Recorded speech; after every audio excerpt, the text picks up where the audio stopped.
ನಮಸ್ತೆ ಸ್ನೇಹಿತರೆ, ನಾವೀಗ ಸೋಮನಾಥಪುರ ಮೈಸೂರಲ್ಲಿದ್ದೀವಿ. ನೋಡಿ, ದೇವರ ದರ್ಶನ ಮಾಡಿಸ್ತೇನೆ.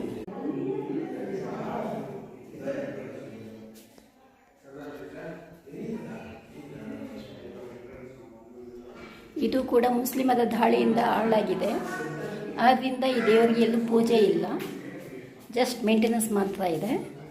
ಅದಕ್ಕೆ ಕೆತ್ತನೆಗಳು ಮಾತ್ರ ತುಂಬ ಸೂಪರ್ ಆಗಿದೆ.